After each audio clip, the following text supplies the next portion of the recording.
2022 meeting of the Ashland Zoning Board of Appeals. In accordance with the requirements of the open meeting law, please be advised that this meeting is being recorded and broadcast by WACA.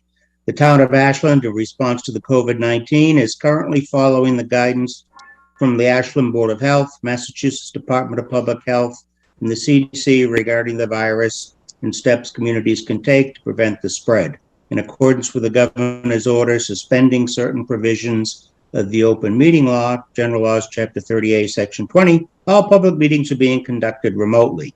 To participate remotely from a computer, please use the link provided in the agenda for tonight's meeting, or you may dial in with the telephone number also provided in the agenda for tonight's meeting.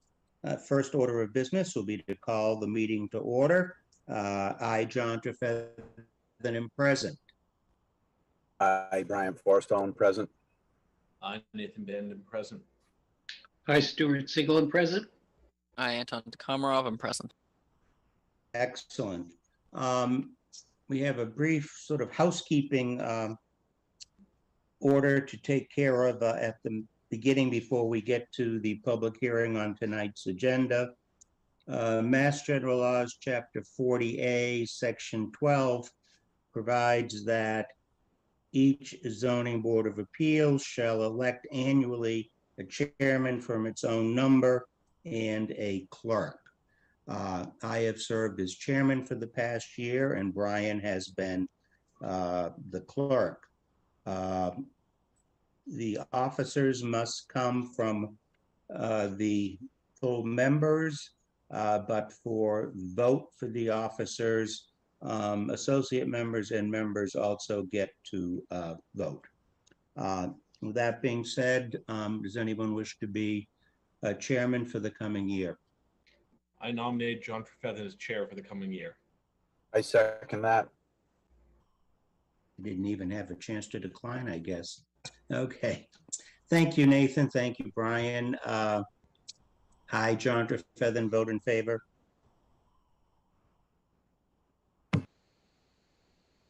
Brian, you're muted. I, Brian Forstall, vote in favor. I, Nathan Band, vote in favor. Hi, Stuart Siegel, vote in favor. I, Anton Komarov, vote in favor. Excellent. Thank you. Now for the position of clerk. Does someone wish to be clerk for the upcoming year? I don't mind re-upping. It's a. I will nominate Brian Forstall then. Is there a second? I second that. Okay. I, John Trefethen, vote in favor. I, Brian Forstall, vote in favor. I, Nathan Band, vote in favor. Hi, Stuart Siegel, vote in favor. I, Anton Komarov, vote in favor. Okay, that being said, we have our officers for the upcoming year, and our year starts on September 1st when our terms begin. That being said, moving on to the next item on the agenda involving 0 Sewell Street. It's a variance and special permit request, a public hearing, and I will read the meeting notice. The Ashland Zoning Board of Appeals will hold a public hearing on Tuesday, September 13th, 2022 at 7 p.m. via a Zoom video conference meeting accessed via all of the various code numbers to hear the petition of Rymark LLC requesting a special permit and variance per Chapter 40A, Section 9 of the Massachusetts Zoning Act and Chapter 282, Sections 3, parenthesis, principal uses, close parenthesis, Section 4, parenthesis, dimensional requirements, close parenthesis, and 9.3, parenthesis, special permits, close parenthesis, of the Ashland bylaws to allow for creation of 2 lots, one of which is non-conforming due to lot size and the construction of duplex housing. The commercial village district requires a minimum lot size of 15,000 square feet, and the proposed undersized lot is 13,705 square feet. The property in question is located at 0 Sewell Street, Assessors Map 22, Lot 022 and 023, and is within the Village Commerce Zoning District and Pond Street Mixed Use Overlay District. And that notice was published in the Metro West Daily News as required by statute. I see Attorney Connors here, and I assume you are presenting the applicant this evening, sir. Yes, sir. Before we get started and go into your presentation, I wanted to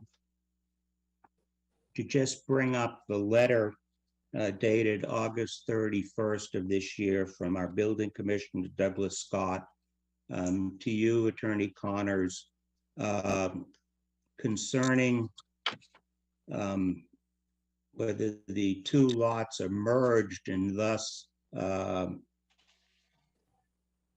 the applicant is not allowed to create two new lots. And I wondered if you could just address that issue before we get into the details of what you're proposing to do, because it would seem to me that perhaps procedurally we're not where we need to be on this matter to come before the ZBA. Sure. My name is George Connors. I'm the attorney representing Roy Mark. Alan Marks is here tonight from Realty Executives that is box there. I did receive a letter from the building commissioner on whatever date you said, and I responded on September 8th and indicated that indeed these two lots are merged for zoning purposes. That does not preclude us from carving out a lot that would comport with zoning vis-a-vis a 15,000 square foot lot. And that's what we have done. We propose to do if we get the variance, smaller lot. Smaller lot is, as you said, 13,000 roughly square feet.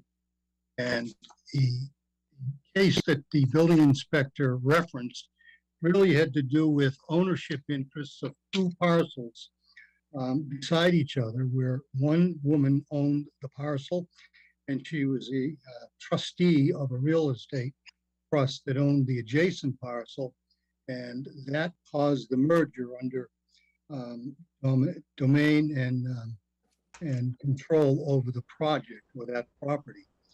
And this is not the case. We recognize that these lots are merged and you could indeed build on one lot as at 28,000 some odd square feet. So I think the building inspector's interpretation of what that case stood for really is misplaced. It is not a merger issue where we are saying that we're entitled to look at these separate. We are not looking at them separately.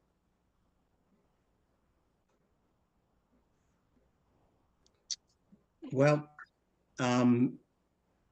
Emma, I have not seen that September 8th letter that Attorney Connors refers to, that he wrote to. Did you write that to Mr. Scott, I assume, Attorney Connors? I did, and emailed it on September 8th.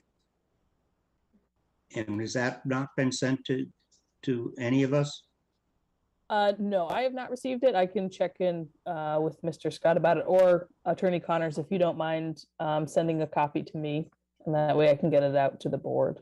That'd be great. Sure, I'll send you a copy in the morning. Usually I send them to Peter.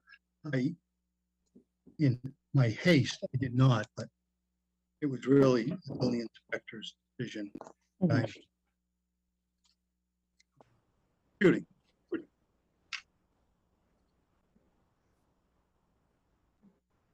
Okay, I mean, I'm not going to, dispute or argue your legal position. Obviously, something that we are going to ultimately just have to decide ultimately, I guess. But in looking at the Kinnear versus Luciano land court decision that Mr. Scott referred to in his denial letter to you of August 31st, there are several quotes inviting other legal cases that concerning the doctrine of merger provides that adjacent lots in common ownership will normally be treated as a single lot for zoning purposes so as to minimize nonconformities. And then it goes on to say, citing another Massachusetts appeals court decision, that it is well settled that, quote, a landowner will not be permitted to create a dimensional nonconformity if he could have used his adjoining land to avoid or diminish the nonconformity. And, you know, I guess that's something we're going to have to decide if that's still good law.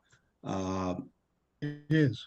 Because it sounds like that's what your client is seeking to do in this application, is to take two pieces of property that are adjacent and that under the law have merged, and now you're attempting to sort of separate them and create a nonconformity. And the case law, at least as cited in this land court decision, would seem to be that that's something that you can't do.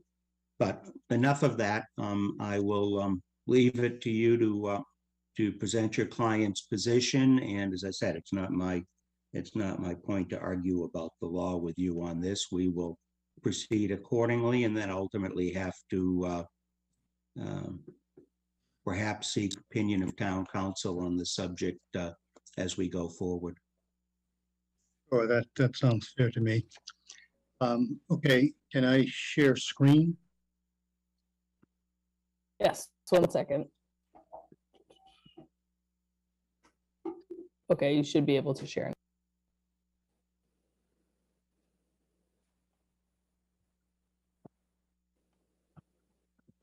Okay, I'm going to walk through these exhibits and talk about the variants as we go through them. The narrative and the regulations that apply. But we'll first start with this particular diagram. We have Pond Street down the bottom and Sewell Street coming up in this location. You can see that the lots are at the end of this section of Sewell Street, adjacent to other property that we had dealt with before and gotten two special permits for duplexes when we were dealing with Mr. Zani. The area here is the CV zone. Adjacent to that is what we call the Goyce parcel, which has the array of telephone radio antennas. And they have a little access road that goes down through here, which we'll show you in a minute. And then we go to this particular diagram that shows the development in the area. I don't know why. We have the radio site over here, which has added a big array of solar panels. Here is our site here. You can see the demising line in there. This was the Zani property in this location here. It was a kind of a construction yard and tow yard. You may be familiar with that. This is the 126 self-storage. UPS is either here or here. I think this is UPS here.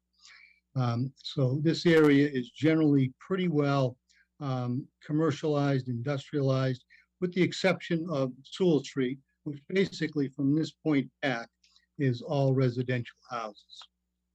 And then we'll go further.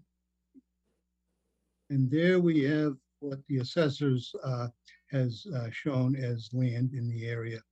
We have the houses along Sewell Street. This is a house, I think this is Zani's house. There is Zani's land that was used, as we talked about a minute ago. There are two lots and they provide an access road in through to the Goyce parcel. And this particular diagram I've created, and I've lettered on the areas of the various lots in the area, and all of them are substantially under the area of lots that we're proposing and the zoning. The average lot is about 5,000 to 8,000 square feet. You can see 4,700 there, and that I put that in the narrative, addressing how many lots are at what size. So our lots are certainly larger than these, and in total about larger than 92% of it. So Pond Street and the original land court plan carving these two out back in long time ago, 1950. So that predated zoning in this particular area. And you can see that there was only a couple of lots at that time. And if you recall some of the drawings before that, there are many now. This was the original land court survey. It encompassed land all the way over towards the Tri-Street area and Church Street in that area. There are two lots in Sewell Street. So this was the original subdivision and land court plan for that. You can see an oil pipeline comes through here, and then Goyce is built over in here, that radio tower assembly. This is what we are proposing.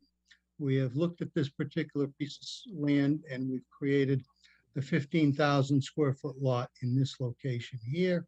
There's a bit of a wetland down here. I'll get to that in a couple of minutes, but we have a substantial amount of frontage.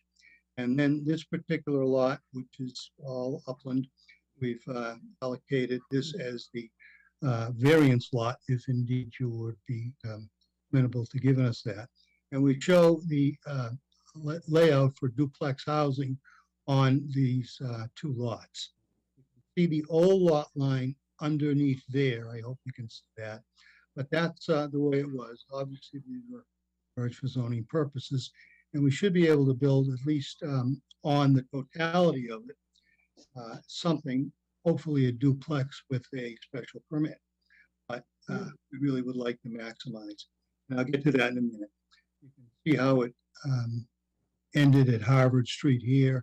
And then back in the day, I think it was about 5 or 7 years ago, we had a tiny sliver of land that we were going to acquire from Mr. Zani and under purchase and sale agreement. That he didn't want to perform in that. I'll let Mr. Marks talk about that in just a minute. I'll continue along. This is an idea of what the duplexes would look like. You can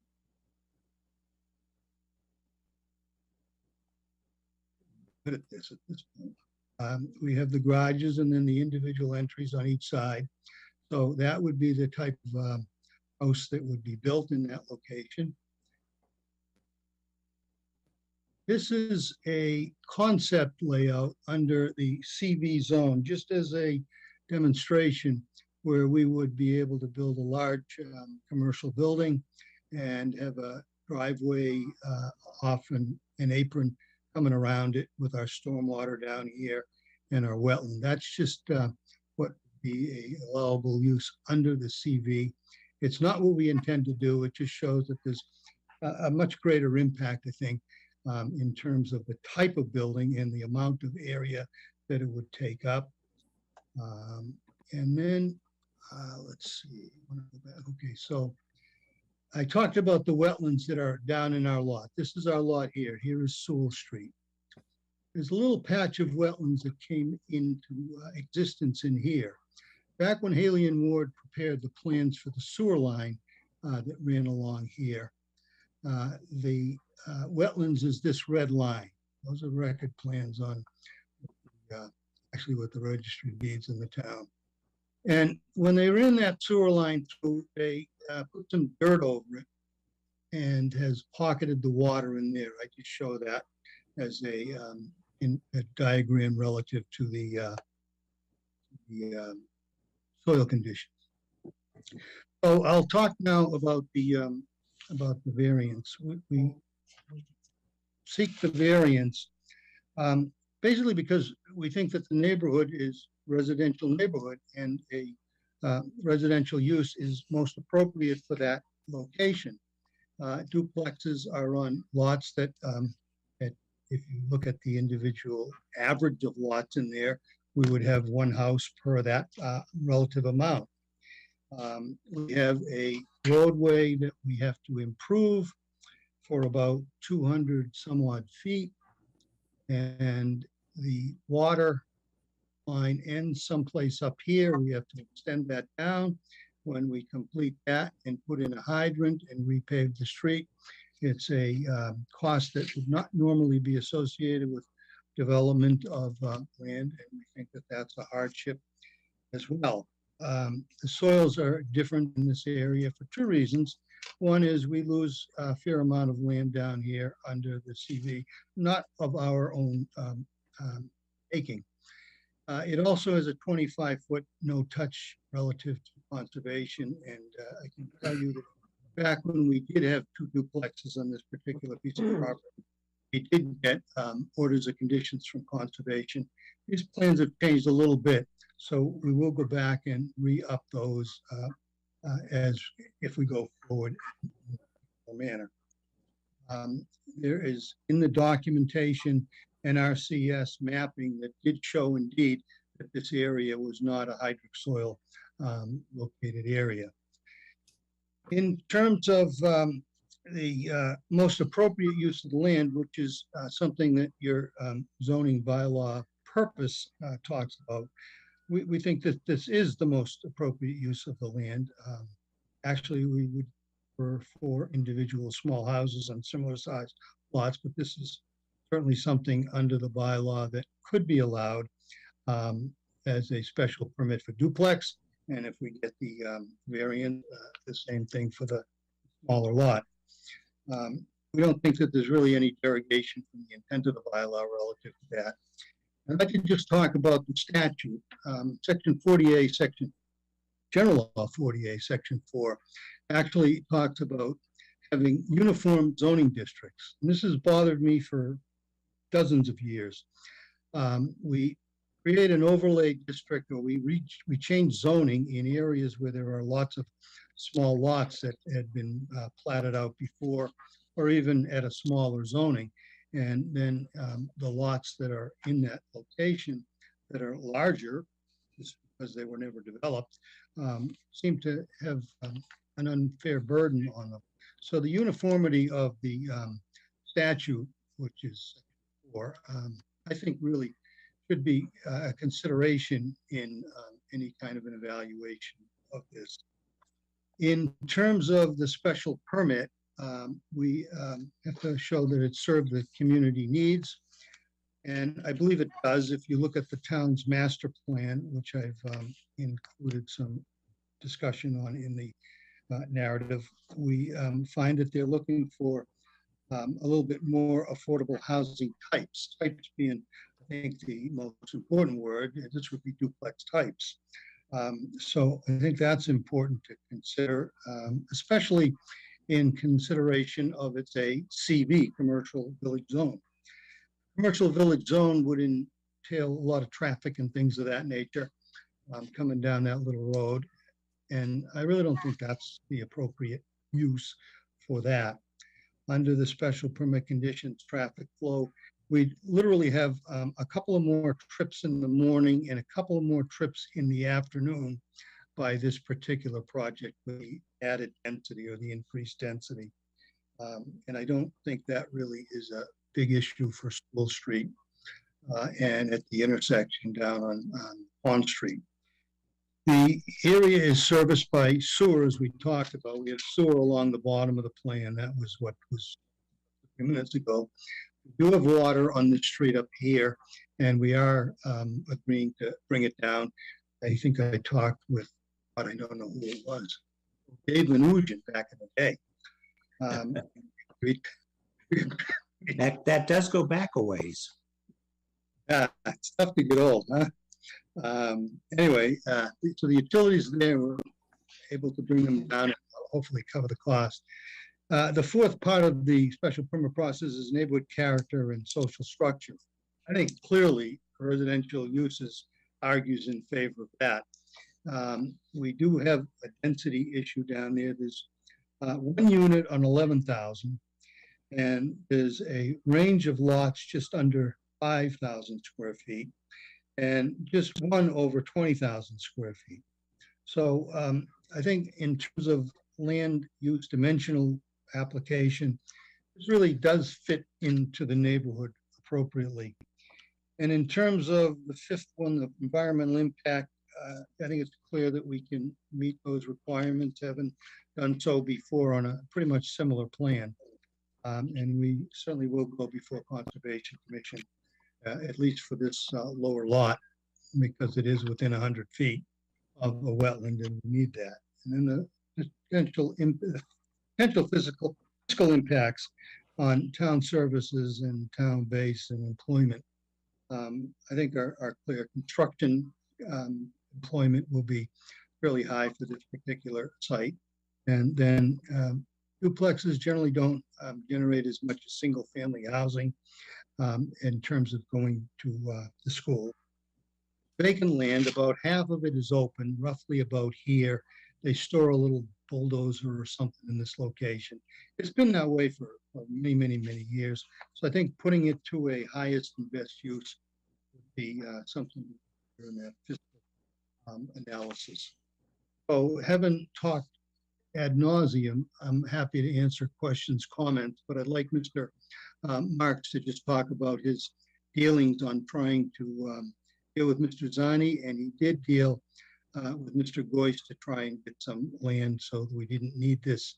And I think that's an instructive bit of information to provide. Well, I'm going to ask you, Attorney Connors, is any of that relevant to what's being presented for the board to decide? I understand, and you've addressed it in your written submissions about the background history, and I don't know as we need to have that on the record.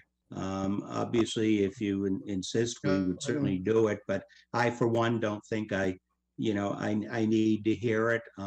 If my other board members want to hear it, then I would defer to them, but I think our focus needs to be on the application presented in 2022, and that's what's before us, not what might have been a number of years ago if certain things had happened. That's true, except that recently he has dealt with Mr. Goyce, and because of the large commercial nature of his property, nothing could happen. Well, And I think that you're fine at that. I mean, I am. If I don't think anyone can force anyone to sell part of their property to someone else for a project if they don't wish to. I take nothing positive or negative from that.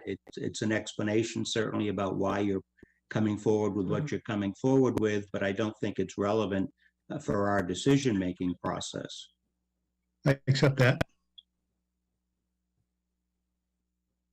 Not that we didn't want to hear from you, sir, but I think we're best to move on. Okay, for questions, Brian, why don't we start with you? Any questions for Attorney Connor? Not at this time. Okay, Nathan, how about you?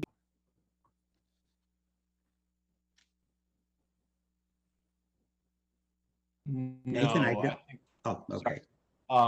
Not at this time. I do think I would like to hear from town council on the merger issue, but I think I think the remainder of this is fairly straightforward. Exactly. Stuart? I'm trying to understand Mr. Scott's objection.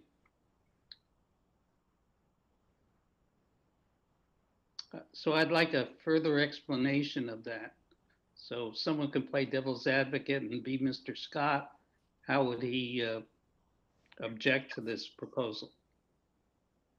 Well, I believe what at least the letter that we have that I think this was part of the material forwarded to us by Emma was Mr. Scott's letter of August 31st, setting forth why the application was being denied, and that there was no ability, and I'm now reading, the question has come to me as to the ability to subdivide the lots and create two separate lots to build two duplex structures via both a special permit and a variance. He then goes on, and at one point he talks about merge lots, or lots that not only have common ownership, but also that the owners have common authority over the lots. He then says, once lots are merged, the lots are no longer, he says, unable to be changed. I think that may be Yeah. Double a negative. misstatement. I think I read that as are no longer able to be changed. Otherwise, it makes no sense, but perhaps we should get clarification from Mr. Scott on that. He goes on to say that the town of Ashland has not created an exception for such merged lots as some towns have in their zoning ordinances, and therefore the ability to seek a variance or special permit to build on the two lots is not allowed under the Ashland zoning bylaws. So as I interpret that, Stuart, I think what he's referring to just as a technical assessment that the lots have merged so that they are now to be treated as one lot. And once merged, they can't be subdivided to create one non-conforming lot and one conforming lot. They could be subdivided to have two conforming lots if that was possible, but it does not appear that this would be it. That's my interpretation of it. Obviously, Attorney Connors is free to suggest otherwise in answer to your question. Well, I would simply say that we're happy to let you have somebody weigh in on this, but the idea of creating a lot with 15,000 square feet and the requisite frontage, which is 100, we have more than that on both these lots. There is at least one lot there that would conform to zoning. So I think that the statement in there that you can't build there is erroneous on its face. But, you know, we'll let you deal with that and get your opinion from him or town council in response to my letter. Okay, thank you. Stuart, any further questions? No, Okay, Anton, any questions? Yeah, I just want to make sure we understand this because I'm not sure that I do. So I guess, Mr. Connors, you agree that this is merged into one lot, and are you asking us to essentially grant like a subdivision in this form, or are you saying it's still two separate lots? No, it is merged, and right now, forget there's any lot lines in it. Let's go back to the assessor's plan if we could. Can I do that?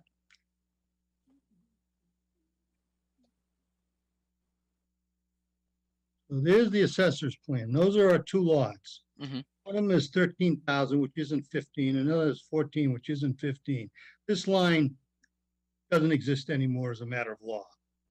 You get 28,000 or whatever it is. And that's one lot. That's a lot.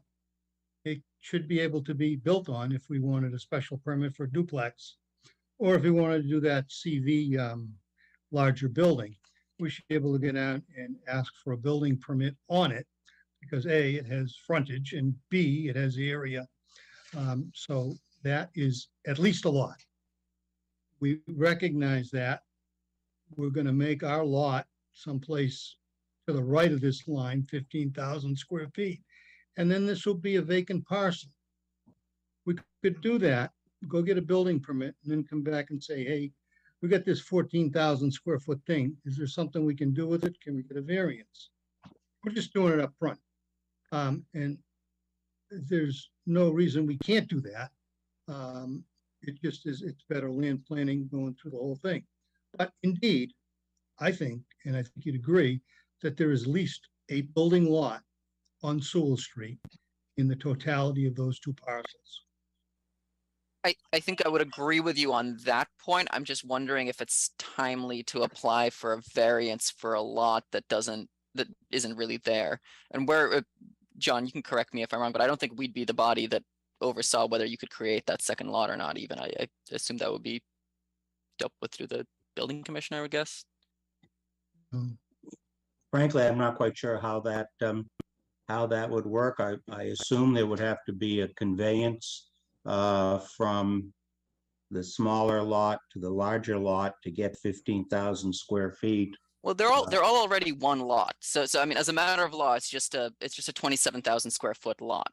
Right. But the issue I'm having really is that we're asking for a variance for a 13,000 square foot lot that isn't a lot because it's just one whole lot, and I don't think that we're the body that would grant the smaller lot, basically. So I think that it just wouldn't make sense for us to review a variance for a lot that's not there. I think that another town body would need to determine whether they could have both lots, and then if they came for a variance for a 13,000 square foot lot, then we would have to review it then. That would seem to be under your zoning bylaw in every town, Mhm. any dimensional variance request has to go before zoning board of appeals. So that's the reason we're here before you. Now, we could have done an A&R plan, created the 15,000 over here, and then the 14,000, like it is here, and asked the planning board to endorse it. The planning board to endorse it saying, yeah, there's frontage there, and now you can't build on that lot until you get a variance. So which one you do first really is kind of a matter of prudent planning and economics of doing survey and subdivision. But an A&R plan will ultimately have to be signed by the planning board, or even if it's just a 15,000 square foot lot here and a not to be considered substandard area building lot here. So we'll be before them, but you are the board for dimensional variances or indeed use variances. Right, and I agree on that, but maybe it's just a moot point until we determine kind of what we're really looking at. I guess the point that I just have is that I don't know how we can grant a dimensional variance for a lot that isn't yet 13,000 square feet. 15. It's not, because there's no lot that's non-conforming. It's just one big conforming lot. And so I don't see what that variance would apply to. Well, it would apply to the plan that we have created here, showing the dimensions of the lot, the area, the L squared over A, and all that. So that would simply be converted into a plan suitable for recording in this case, the land court. If I could chime in, so there's often a question of whether an applicant should go to the planning board or the ZBA first. And historically in Ashland, the preference is for the applicant to go to the ZBA first. And so in this case, the variance would approve the specific site plan that they're presenting, and then that specific site plan would go as an approval not required plan to the planning board to finalize that lot. So yes, it could go the other way as well. They could go to the planning board with their A&R first. It would be determined to be a non-buildable lot. Then they come for the variance. But it could kind of go either way. And typically in Ashland, we send applicants to the ZBA first. So then do we just really need, I mean, I guess it feels to me like we need an opinion of town council as to whether we can rule on this. Well, I think ultimately we're going to be able to rule on something, but I do agree with you, Anton. I think we need the opinion of town council as to whether once these lots are merged, they can be separated into a conforming and non-conforming lot, or whether they have to stay as just one lot, which seems to be what the legal opinions or decisions cited in Commissioner Scott's letter state. But I think it's something, this is not an issue that I have dealt with before here on the ZBA, and I do think we need town council's opinion on this before we go into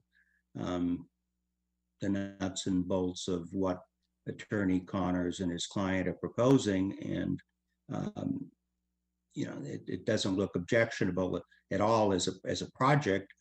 If legally it can be done. That's my opinion, at least. Others may differ. May I just make a comment? Near Certainly. versus Luciano comes right up if you Google it. Either Google it or go to the land court decisions. They're readily available. If I'm you sorry, want to read, if you want to read it. What's the name of the case, sir?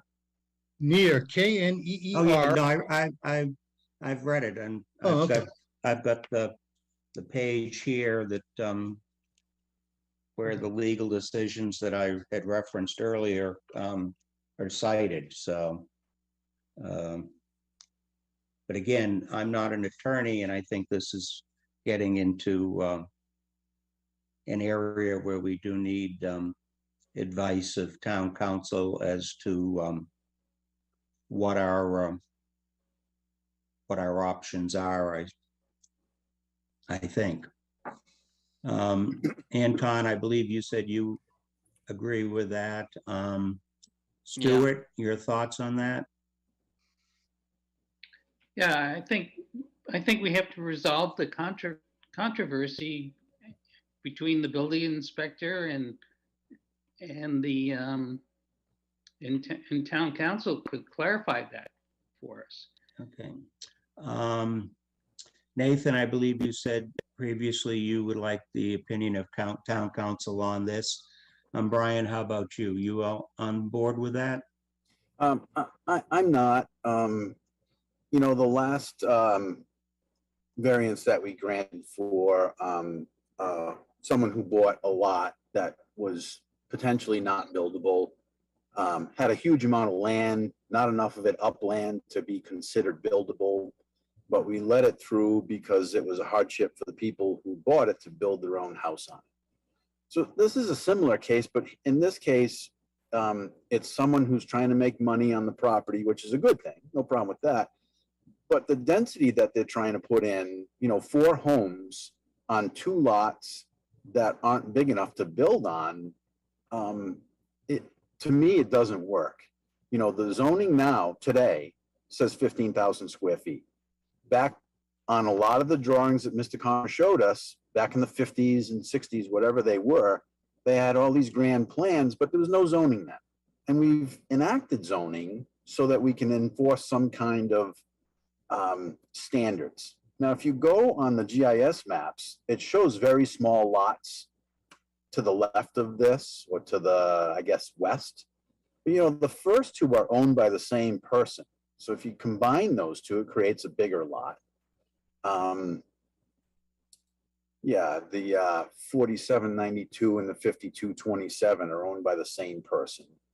And then you have 10,000 square foot and then 2 small ones. But that doesn't mean that we should keep doing that. I mean, if these houses were to burn down tomorrow, would we allow people to come in and build 2 more houses on lots that are substandard according to today's zoning? I wouldn't want to. I would think that these lots should be brought up to standard and be 15,000 square feet to build on. That's my opinion. And, you know, if it comes to a vote, that's the way I'm going to vote. I have no problem with voting before this is settled with the rest of the town as far as whether or not they approve this merged lot can be broken into 2 separate lots in this case. And I understand it has to start somewhere. I don't know if we're the cart or the horse, but they have to start somewhere. But my opinion is neither one of those lots separated is big enough to build a duplex on.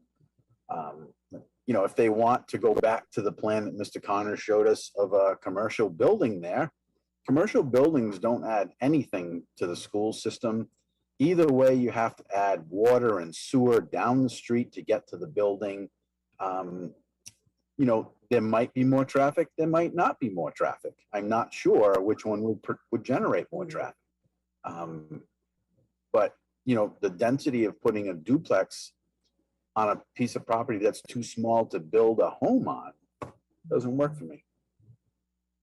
Okay, but as a a precursor, even before we get to that decision, we need to know, I think, whether or not they can even subdivide this into one 15,000 square foot lot and a smaller lot that may not be given a variance.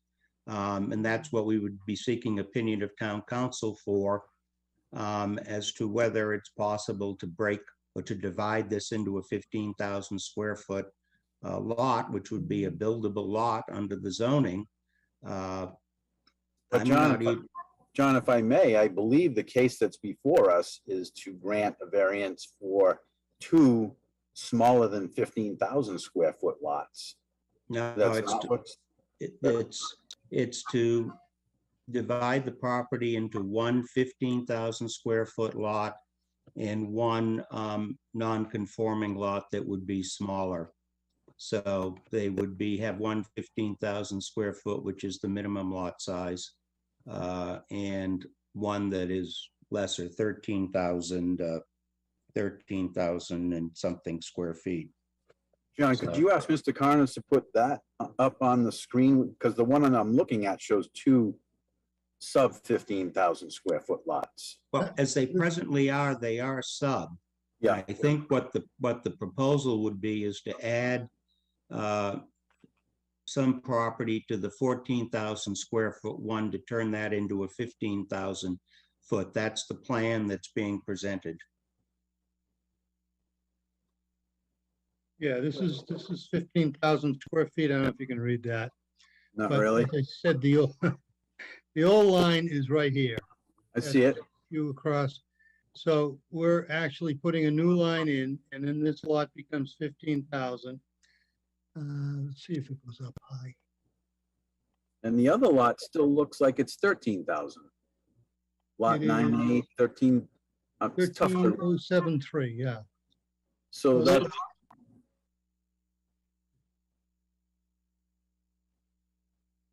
so if I'm reading it right, you have one lot that would be 15,000 and one is still less than 15. Correct. Okay. That's the variance. Okay. And the CV district allows by Board of Appeals duplex zones on 15,000 square feet, duplex houses on 15,000 square feet.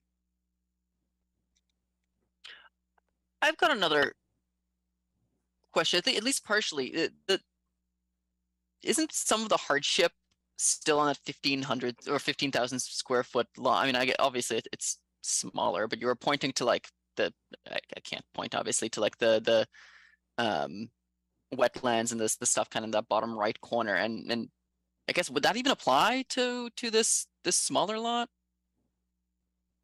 It's under your zoning code, 10% of the land can be wetlands and still have a conforming lot, so 1,500 square feet. Yeah, I'm just more talking about the hardship analysis under the variance kind of prongs. I think you pointed to that as one of the.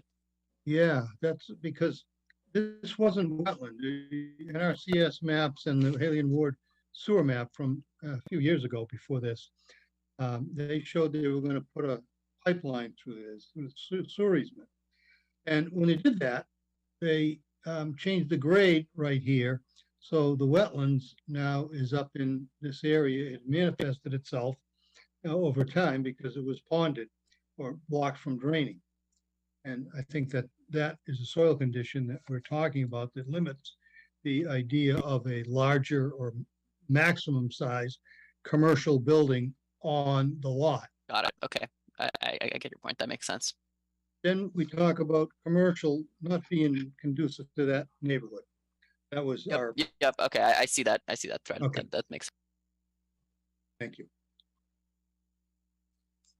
And again, before we get into a discussion about whether or not there's a hardship suitable to get a variance, I still go back to the original proposition that until we know whether legally the applicant can divide a merged property into two separate properties is the initial decision that we need to make.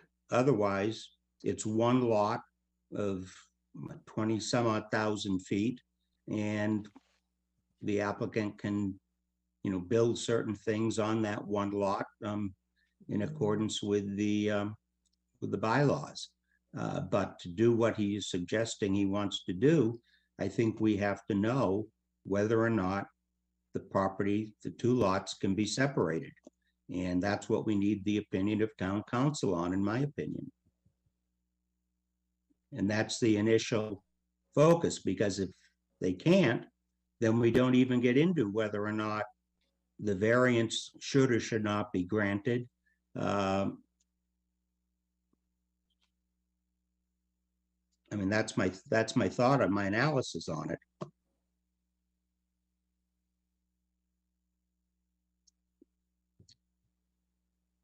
John, this is Alan Marks, the applicant. Yes, sir. And I understand what you're saying. I think the board needs to understand the merger / subdivision issue before you can understand the variance question. So as an applicant, that makes sense to me. Okay. Okay, ZBA members, what I'm going to suggest is that we continue the hearing until our next scheduled meeting, which would be on 9/27. 9/27. And in the interim, seek opinion of town council on the merger issue.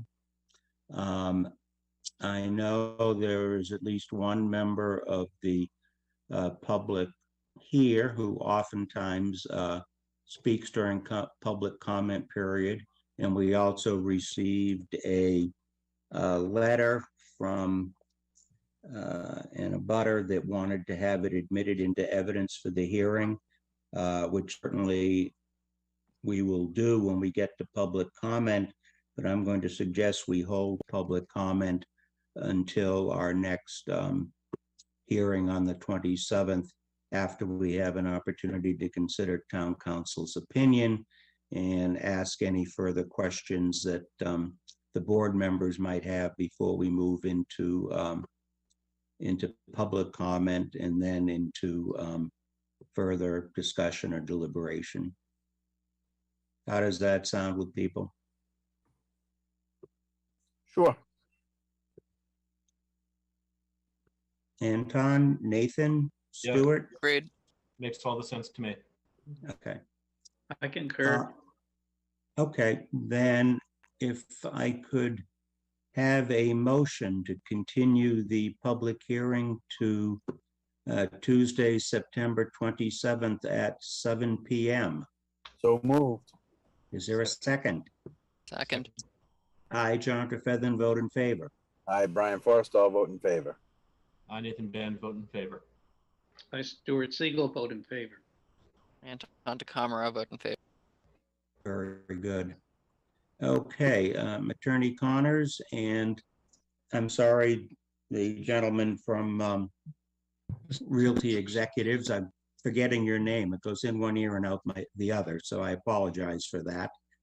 We will see you back on the 27th. Thank you. And Attorney Connors, if you could send that September 8th response to Emma so she can forward it to the board, that would be most helpful. And I apologize for the inner workings not being terribly efficient to get that information to us. I suspect it may be Attorney or Mr. Scott's email list and not forwarded to Emma by Monday. Okay. Thank you. Thank you very much. And Emma, we will need to seek opinion of town council on the merger issue. Yes, I will reach out to her tomorrow and forward her response to the board. Thank you very much. Excellent. Okay, that takes care of the public hearing.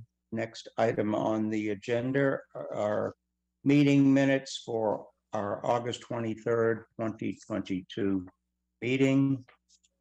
Emma sent those minutes out to us this afternoon. Don't know whether people had an opportunity to look at them. They were fairly brief because we didn't have a whole lot of business at that meeting. Do people want to take those up and consider them tonight, or do you want to postpone that until our next meeting if you haven't had a chance to look at them? I'm fine either way.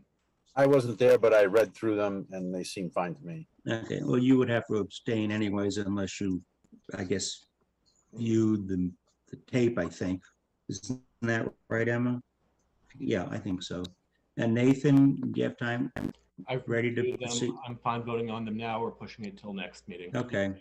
Stu and Anton, all right to go forward with the minutes Yeah, tonight? I'm fine voting. I read them and they're fine. Okay, I read them and I thought they were fine. Okay. A motion then to approve the minutes of the August 23rd, 2022 meeting. So moved. So moved. Is there a second? Second, Okay. I, John Trefethan, vote in favor. I, Nathan Ben, vote in favor. Hi, Brian Ford. Stuart C. I'm under the impression that you can still vote on minutes even if you didn't attend the meeting. That's what I've done on other committees. Maybe it's different in a board, but. Well, I mean, unless you reviewed the tape, I don't think you can approve the minutes as accurately reflecting what took place on that date.